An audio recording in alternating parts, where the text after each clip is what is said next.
Hey book lovers, welcome or welcome back to my channel. I hope you're well. Thank you for being here. Thank you for watching little old me just rant about books, which I do a lot of. It's really appreciated. So today's video, it is my September's wrap up. I have a lot of books to get through, so let's get straight into the video and quickly go through all the books I read and my thoughts on them. I've read 36 books this month. I'm amazed at how many books I've read, but I'm sort of like booked out, if I'm going to be totally honest.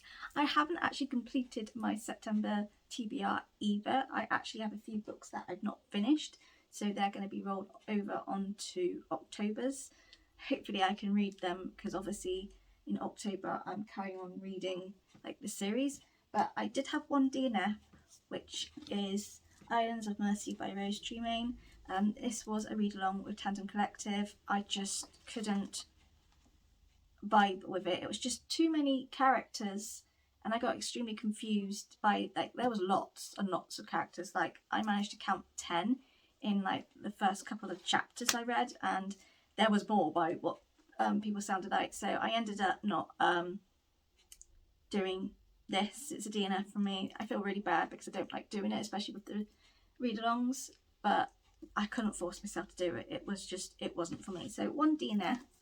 The books that I am carrying over for October, which I'm hoping to read maybe the beginning of October, so like I said, they're series, but I've got Empire of Storms by Sarah J. Maas to read. This is my Mass-along read-along, and obviously this is book 5? I think this is book 5, and October we're reading book 6, so I want to try and read this so then I can read book 6. Where am I? I'm on chapter 4, page 47. I haven't read much, but I am enjoying it. But I'm not going to lie, I'm already really nervous about this book. Now, this doesn't take me long to read, so if I can, I will try and read this the beginning of October. But I have a lot of books to read in October, so we'll see. A lot of people in my Mass-along aren't actually doing it anyway, because they're all behind. I think I'm like the solo one doing it, to be honest. So yeah, I'll see. I don't know what to do. I will try and read it. If I can't, I'm not going to force myself, because I've got a lot of books to read in October. I also am in the middle of reading The Final Empire by Brandon Sanderson, which is Miss One Book 1. So this was a big read along with Sid's Bookworms Patreon. So we're all reading like this series, this trilogy. I'm enjoying it. I'm on chapter 5, page 84. I've read that much. I am enjoying it, but again, we are carrying on with the series in October, and I'm sort of like, do I just drop out and read this another time, just because I've got so many books to read in October, and it's more than how many books I've read this month, and I don't know if I can do it. I also have got Enquiries by Stephen King to read, so if you'll hopefully see that blog up. I still haven't edited it yet, so you probably see this first before that blog. But anyway, I was doing a Stephen King 24-hour readathon with Tandem Collective. We're reading all his 7 novellas. This is the only novella left that I need to read. I do want to read it just to wrap up my vlog of it, and also wrap up my actual readathon. So I'll see if I can squeeze this in the next couple of days, because it's not long, and everyone says this one's quite good. So definitely for this one. The other two, we'll see. Excuse me. Now on to the books. So I've done it in rating order. So first up, I've got 2 Stephen King books that were 2 stars for me. Sorry to Stephen King, but I just didn't vibe for these books. So that is The Body and At People. I just didn't understand why there was a book, and everyone who I was doing this readathon was like, I can't believe you don't like it, like, we love the movie, blah blah blah. And I was just like, I just didn't care for the characters, and I didn't understand what the purpose of the book was about. Like, they're looking for a body, and yeah, I thought it was a bit pants. I thought it was unnecessary. I don't think it's one of Stephen King's really good books, in my opinion. And At People, like, it was okay, but I really couldn't stand either of the characters. And again, it was sort of like, why write this book? It just, to me, was a bit, it was just a sort of, I best put a book out there because I need to.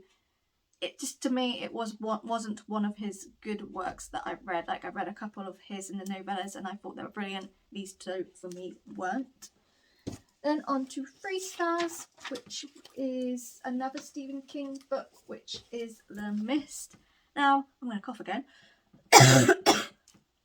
Excuse me. I did enjoy this book. The only reason why it hasn't got like a higher rating is because I thought it was so far-fetched and a little bit bizarre and idiotic. Like, to me, it was just sort of, God, this is so unbelievable that I can't imagine this ever happening. And it was just a bit, ugh, really? Like, don't get me wrong, I read a lot of fantasy and, you know, I know, like, these fantasy books I read are not real. But the way they're written, I honestly believe it could be real. Like, it could happen. Like, I believe the writing, what this author's written. I believe, like, if we were in that world, this could happen. For me, this was like, no, it's never going to happen. It's not real. This is just absolutely bizarre work. Like, yeah, like it did captivate me. I did like breeze through this book, give or take. I was lagging a bit. I just thought, for me, it just really was just not believable. And I thought, yeah, this is never going to happen, but carry on, mate. Then I read Harrow by Blue Spirel. This was good. I really enjoyed the Japanese culture, the Japanese folklore, and like the samurai swords and things like that. Just for me, it was a lot of stuff to remember, and it was just, I really struggled with the names and the pronunciations and everything like that. Like, yes, there's a glossary at the back, which is helpful, but it just means you have to go backwards and forwards to like understand. Like, I really enjoyed the Japanese culture side of things, and I did like the characters. It was just a bit too informative. It was just a lot going on and I got confused, and because I couldn't do a lot of the pronunciations and having to go backwards and forwards to understand things, it just took me longer to read, and yeah, it just didn't hold my attention like some books do. Then we're on to 4 stars. So first up, I'm going to go through the Kindles first. So the first book, I've got a list here because I'll forget. First book I read on my Kindle was Small Forgotten Moments by Annalisa Crawford. I really enjoyed this. It was really good. It just didn't have the wow factor for me, and there was a few bits that I sort of guessed ahead before like we got to the book. Then we have Curse of the Deer Mad by Emma Malria. Oh, I can't pronounce it. So this is like a middle grade sort of young adult book. If I'm going to be totally honest, I read this at the beginning of this month, beginning of September, so I can't overly remember what happened. I enjoyed it, but that's as far as I can remember of it. I think I remember that it was to do with like mermaids and secrets and magic and stuff like that. It's one of those books I read and I enjoyed, but it hasn't stayed in my mind because it wasn't a book that would stay with me forever, if that makes sense. Then, not on my Kindle, but I had it on from the library, but I had to give it back. So it was Saga Volume 2. I really enjoyed it. I didn't enjoy it as much as the first one, purely because I felt there wasn't as much action going on. It was more about, one of the characters' family came and then he died, and then it wasn't as actiony as the first book was, but I certainly want to continue reading the saga volumes because I really do enjoy them and I genuinely do want to know what happens. Then again on my Kindle was The Seamstress of Warsaw by Rebecca Maskell. Really enjoyed this. It was a book about history, about the war, and 2 different characters and how things affected them. It was really good.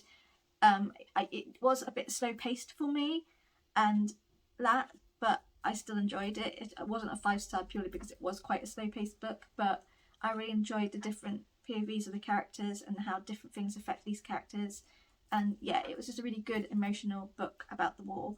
Then I read Instincts by Catherine Horwath. This was really good. I really enjoyed it. It's just I did sort of guess a few things. I really did enjoy the main character. She has like visions, not visions. What is it called?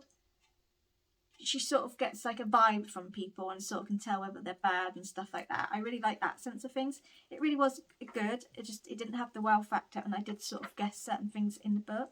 Then we have Clara by Susanna J. Linton, which is a series, and I'll be reading the second book in October.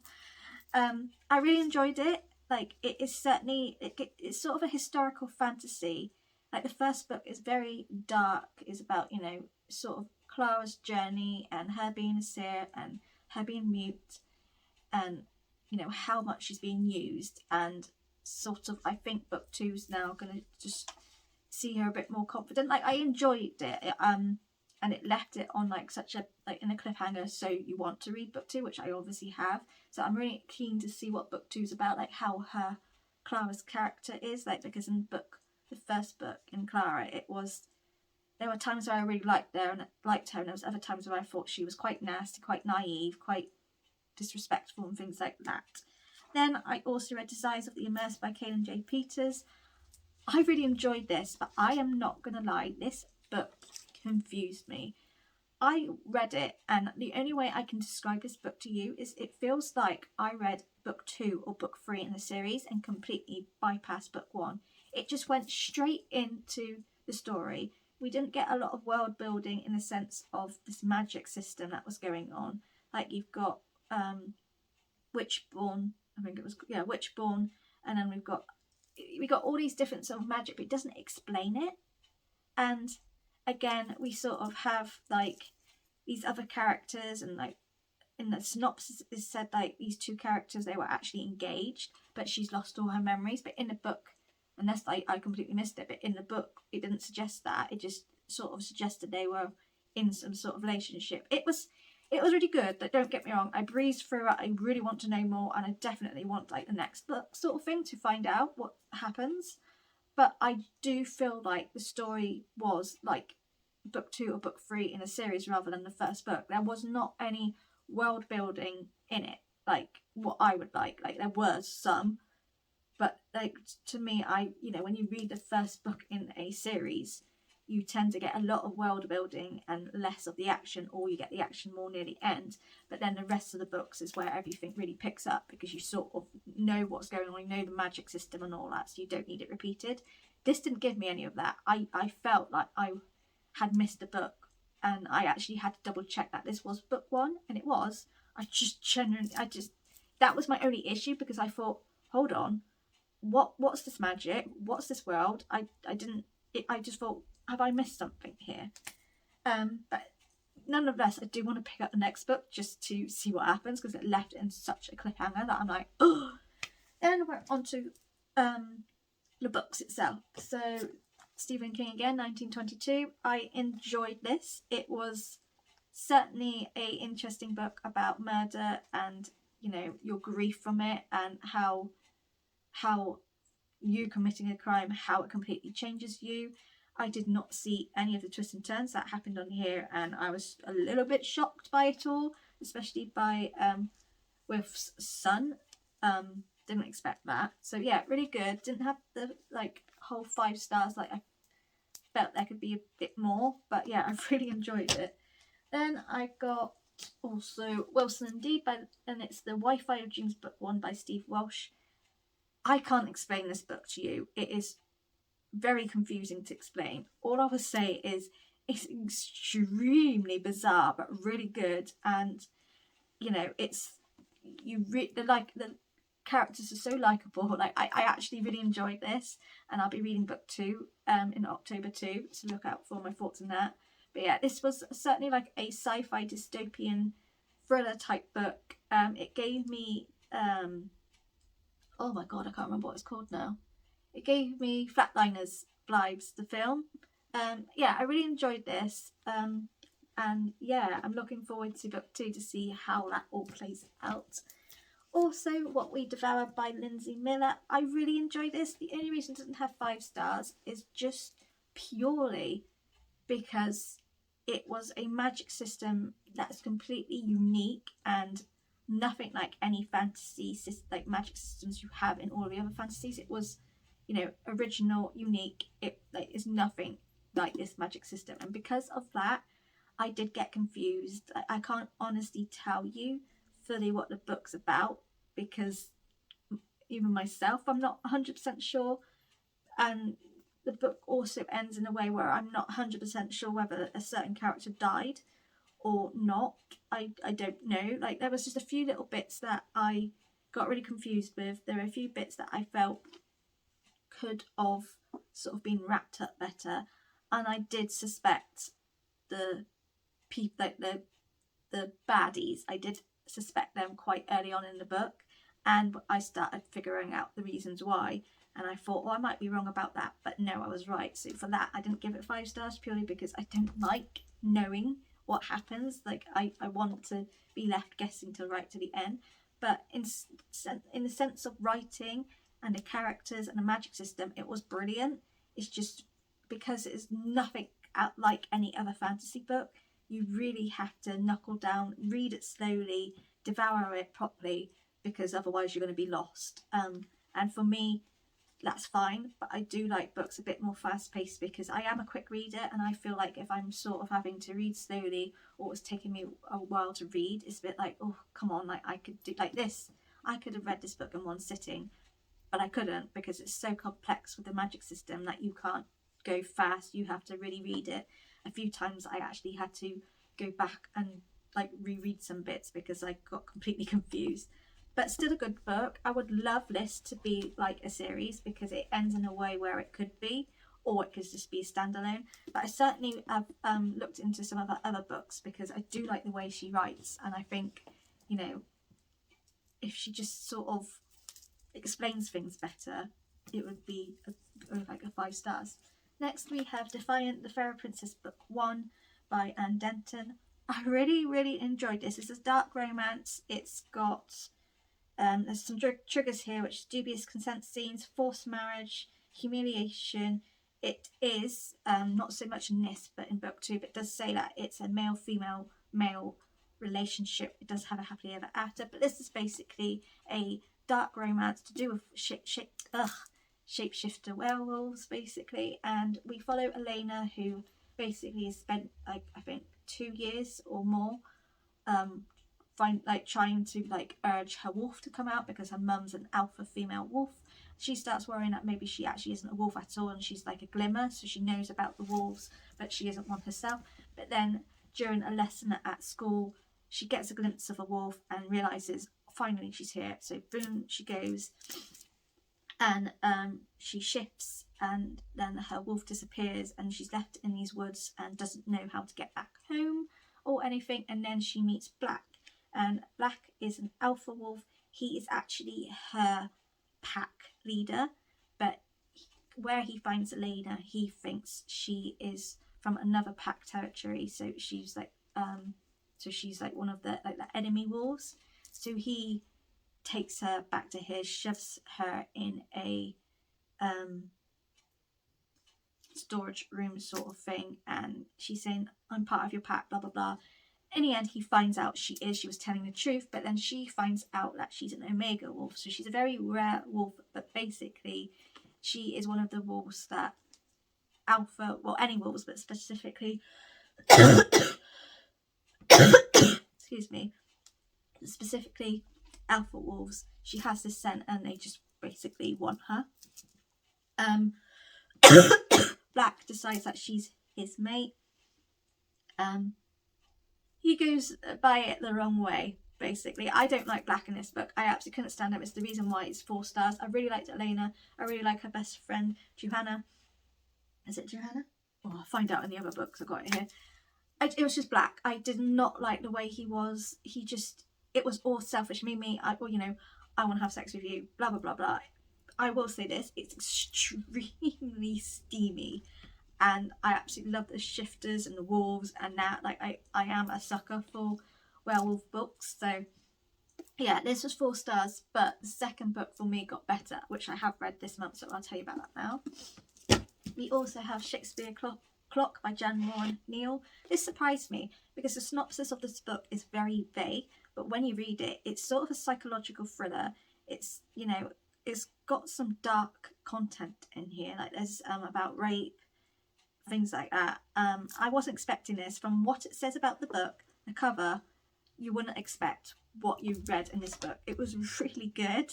I really enjoyed it and definitely recommend. And Bells of Gold and Laughter by Edith Paulicki. Oh. This was read the beginning of September. I've read so many books now, I can't overly remember what this was about. I know it's about gods and immortals and like finding something. That's all I can tell you. I can't remember. I read it at the beginning of the month. I've read too many books since to remember. Again, work in progress. Read beginning of the month. It's the untold story of the Crawley Writers Group. It's just all done in emails of their writers group.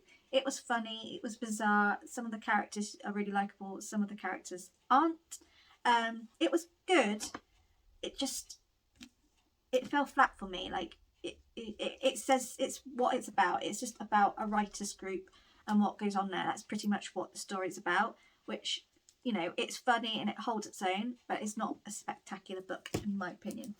Then I also read a Cookie series. So it was Cookie and the Most Annoying Boy in the World, Cookie and the Most Annoying Girl in the World, and then Cookie and the Most Mysterious Mystery in the World. So this book was for a tour, but these two I got gifted because they were books 1 and 2 and I had to read them in front of there.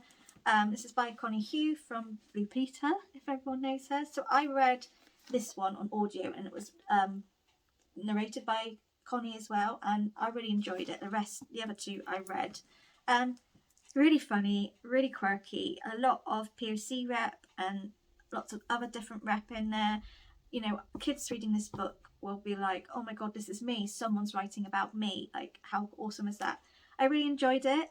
I do think I knew I was the wrong age for it. Like, I'm 31 this year. This is for like, you know, 9-12-year-olds sort of thing.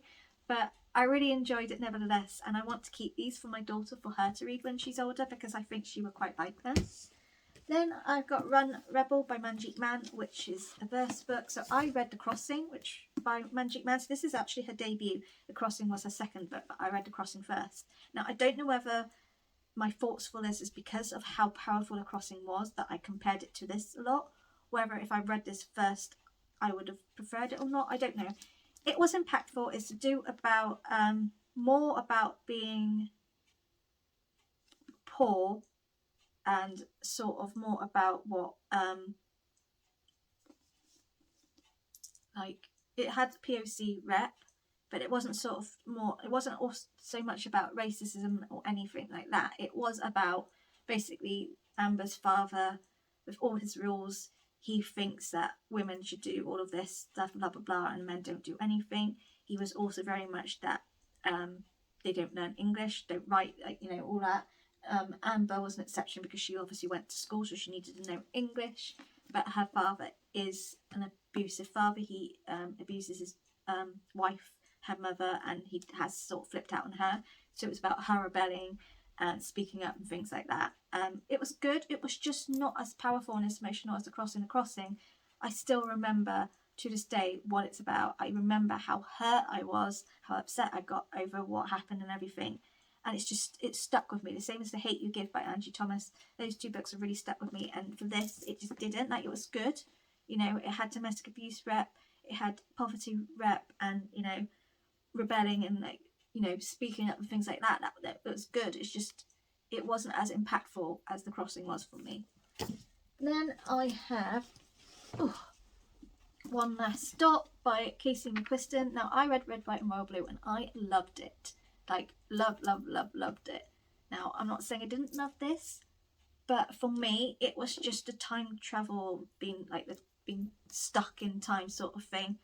It was just, I thought, no, come on, that's never going to happen. Like, that's just silly. And on top of that, like, how it ends, I thought, well, come on, now, in hindsight, we know full well what August did. She would have outright been killed. It was just, for me personally, I just thought it was really far-fetched. I thought, no, it's just not believable. And thought, like, this is, like, you know, it's a contemporary romance. And I feel like if this was in a fantasy book, yeah, fine. But because it was a contemporary romance and it was focusing more on romance, I thought, no, it should have been done something completely different, maybe. But I really liked all of the queer rep in here. There was a lot. I really like August and Jane. I will actually read out some of the things that are said in here. Not that one.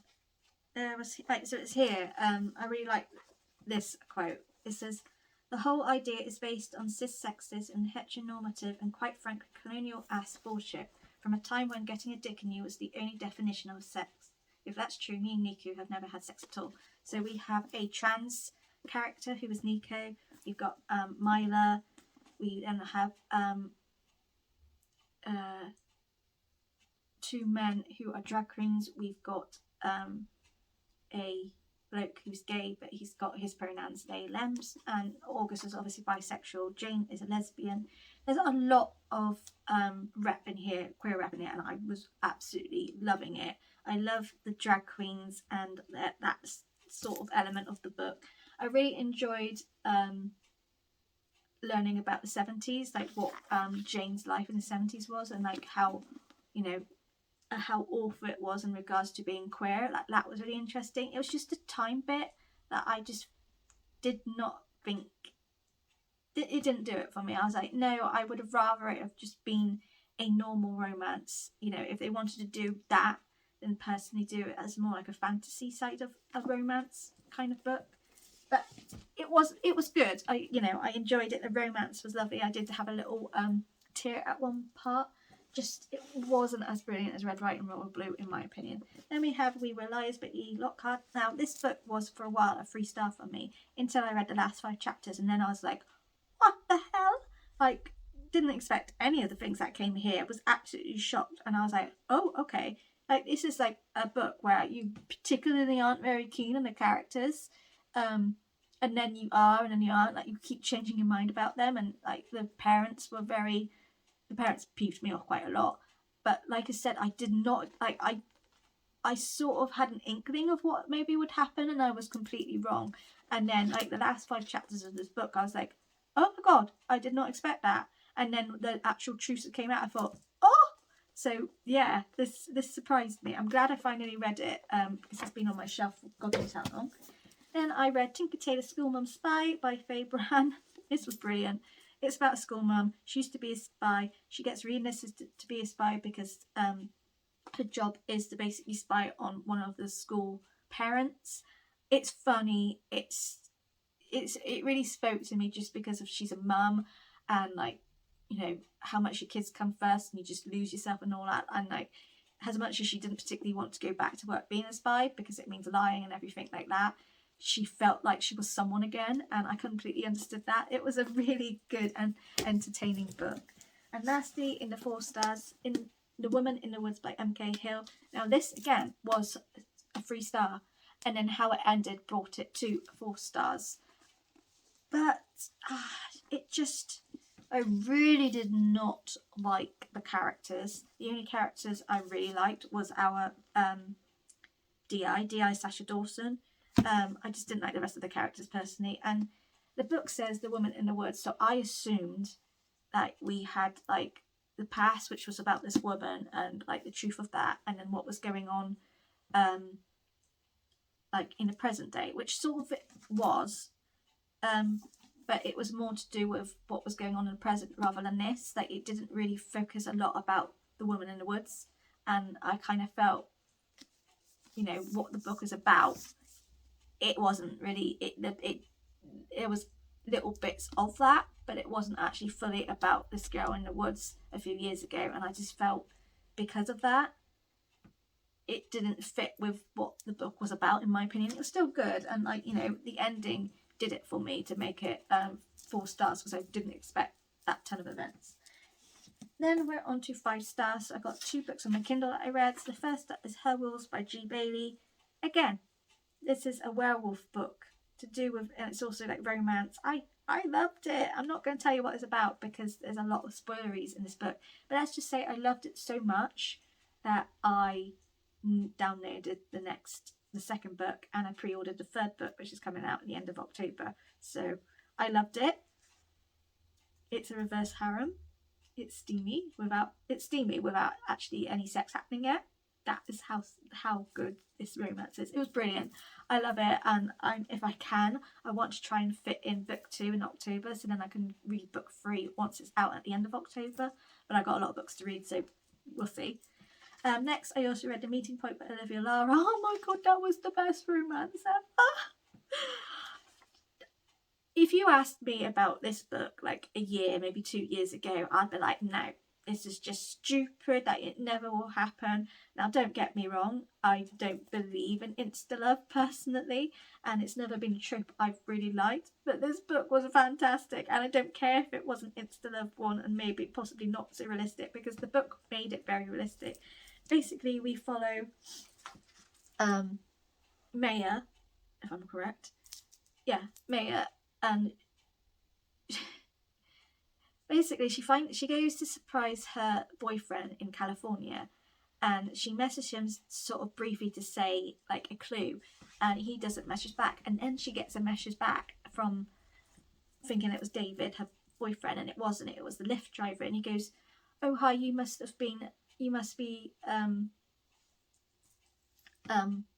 blonde at the back, something like that," and blah, blah, blah. And he said, "Oh, let me know where you are and I'll give you your phone back, David's phone." And so then Maya's like, "Hold on, who's this blonde?" So she replies back, "Actually no, this is the brunette of 5 years." And he goes, "Oh." Basically she finds out her boyfriend's cheated, and so she's now in California. It's just just turned her birthday, and she doesn't know what to do. And so the Lyft driver basically says, "Look, let me give you places for you to visit while you're here," you know. So he spent like the whole 24 hours telling her all these different spots, and on the same time of that they did 50 questions, which I have played, not so much the same as what the book is, but I played 50 questions in a sense where it's sort of it's like about you, but it was also like rude as well. But I really resonated with that, because I thought, no, I've done that before, where you do so you basically think of 50 questions and you jot them down so you know, and then that person will say number 49, so you would send them the question 49 and they would answer it, and then it goes vice versa. So in this they really talked about like their fears, what they like, what they dislike, all this stuff. So in the 24 hours they knew absolutely everything about one another. And in the end, so this person was called Max. It's not a real name, but that's what she called it. So in the end, they decided they were going to meet. So at 6 a.m, they were going to meet at this green bench to watch the sunrise. Now she went there and she fell asleep, woke up, he never was there. So she believes he stood up. And then at the same time, she then got a phone call from David, sorry. Was it David or Daniel? I can't remember, they changed his name. Anyway, she got a phone call from her boyfriend, and so she met him, and she was explained what happened and saying that I heard you cheat, and he said, "Oh no." I said that was just a work calling, nothing like that. The driver's line, blah blah. Anyway, she ends up going back with him, thinking she's been stood up by this person, but that's not what happened. So a year later, her best friend gives her messages to say, "I've just received this book," because she's one of those editor sort of thing. Not an editor, she's the ones who read proofs and decide whether they should be sent to be looked at to be edited, that sort of thing, published. And she gets given one that's coming out, to say, "Oh, do you want to read this in ahead of when it comes out?" And it's Maya's story of what happened a year ago with this Lyft driver. So apparently this bloke called Ethan has written the story based on what happened, and but it's the man's point of view. So in the end, Maya decides to go to California. She breaks up with David because she's not happy. She still thinks he's been cheating and all that. She quit her job because she hates her job, which she did get sacked before in the year before, but then she grovelled to get it back. She goes there, and so she is in a mission to find Ethan. So she ends up meeting Ethan's sister, who she met a year ago when she got told to go to this certain cafe, which is Cafe El Zuri. I think that's how you pronounce it. She ends up getting a temporary job there, and then she meets Ethan because this is a sister and brother, and he comes to see her. And so she says, I'm Maya, you've written about me, like, I want to meet Max. And so he decides to say, no, you're not going to meet Max until I know you won't break his heart again. So yes, they go through like this whole thing, and in the end Ethan takes her out to all these different things to get to know her. And yeah, there's a massive big twist, which I saw what happened. I knew who Ethan really was, but I didn't care. But it wasn't in a sense of like romance, like it wasn't actually a romance if you really think about it. You know, they just read it. It was just really good. It was so cute. It was just so heartwarming. I had a chest grin from start to finish. And yeah, I could have done, I would love to have another book to see how, like, you know, a year later what happened, and as well with the other characters, because Maya matchmaked some of the characters, and I'd love to see how their romance relationship maybe went. But yeah, really loved it. It was good. And then on to the books. Rita Hayworth and Shawshank Redemption. Love this. Really want to watch the movie. I think everyone knows what this is about, so I'm not going to go through it. Smashing book. The Sundog. My favourite of all time so far by Stephen King. This was brilliant. I don't think I can look at a Polaroid camera the same. I really want to watch the movie, and I'm going to see how I can watch it over October, because it'll be a good spooky movie to watch. This was brilliant. I thought I was going to freak out over this. I did have a few little freaky moments at one point over it, but it was just epic. It was epic. Concrete Rose by Angie Thomas. So this is like a prequel before The Hate You Give. Really interesting to hear about Mav's like life and what happened with him before before The Hate You Give. Really loved it. Like, I do like Angie Thomas's work, and the rep in here, brilliant. Then Defiled by Anne Denton. Obviously I love this more than the first book because Black is a lot better in this book, and we have the threesome going on here. Jonah, in this book, Elena goes in the heat, so in other words, she's a horny wolf. This is steamy. Like, this whole book really is to do with sex, if I'm going to be totally honest. Now, it would usually bother me the fact that it's just a sex book, in my opinion, but I just loved it. It was just a really juicy, quick read, and I was like, yeah, I can't say anything bad about it, really. Crimson Bound by Rosamund Hodge. Originally this was given like a 3.5, 4 stars vibes, and then the ending I was like, oh, it really picked up near the end. A really good, interesting, like, sort of retelling of Little Red Riding Hood. Yeah, I can't really say much about this because it's very spoilery, but enjoyed this in the end. I couldn't actually get what happened out of my head, and I actually have Cruel Beauty by the same author, so I definitely want to read that, and I have actually put some of the other books on my wishlist too. Another book that surprised me, Kat Ellis's book Harrow Lake.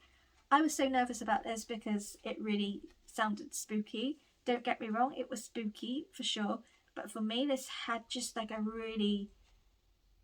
it was more about like your monsters, your demons inside, and like learning the truth and things like that. Like, it was a very big twist at the end, and I loved it. Like, it gave me Home Before Dark by Riley Sager's vibes in regards to it's spooky, it's creepy, you sort of think that there's like ghosts or monsters and stuff like that, but actually it's more like secrets and like your own demons, and because of your own demons you're portraying it as monster sort of thing. Really good. Wasn't expecting the revelation in that. Five Minds by Guy Morpus. I'm not going to go into this book, but I will give you this little bit of book. It's a speculative dystopian crime thriller. Basically, you have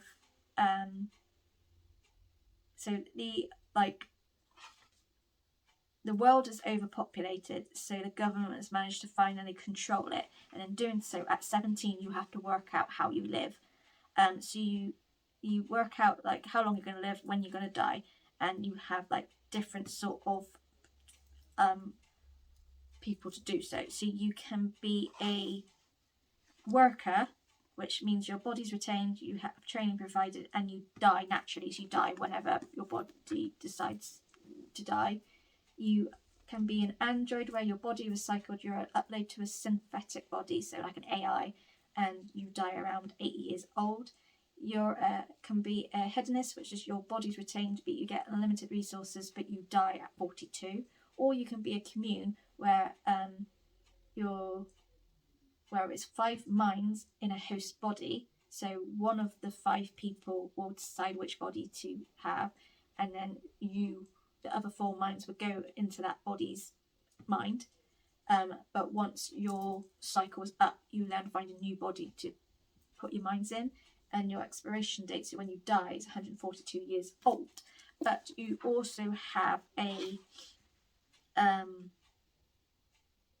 thing called the Death Park, where you can go into like games, and if you win, you get whoever you're playing against their years. So say they have 10 years left and they've got an extra 2 years from playing at the Death Park, you will then get their 12 years and it will bump you up. That's what the main sort of scenario of this book is, but obviously one of the 5 minds gets murdered, and it's sort of trying to find out which person in the mind is behind it all. It is very, very good. Recommend it. It is a mind fuck. It really is. But love this. This is my favourite book of this month, if I'm going to be totally honest, and one other. But yeah, I recommend everyone reading this. It's brilliant. And then lastly, which is also my favourite book of the month, Kingdom of the Wicked by Kerry Manscalco. Love this from start to finish. I absolutely love books about demons. I love the witch. I love like the witchcraft. I love the thriller that's going on here. I absolutely love the Italian representation. I'm a big fan of Italy. It's a place I want to visit. I would love to visit the whole of Italy, not just like one part, like all of the parts. I love Italian food, and this had Italian food. It had Italian places.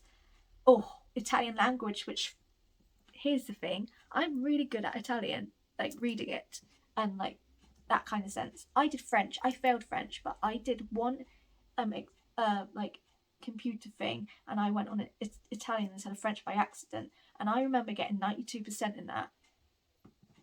But I could pronounce all the Italian, like the Latin stuff in here. So love this. I've got the second book coming, and I will be reading it in October. And yeah, I love this book. So these 2 books are my favourite reads of this month. And yeah, that's all the books I've read, and I'm going to have even more books to read in October. Yeah, it's going to be mad. But yeah, that's all the books. Let me know if you read any of these books and what your thoughts are, or whether any of these books sound interesting to you and you want to know a little bit more about them. Drop it all down in the comments.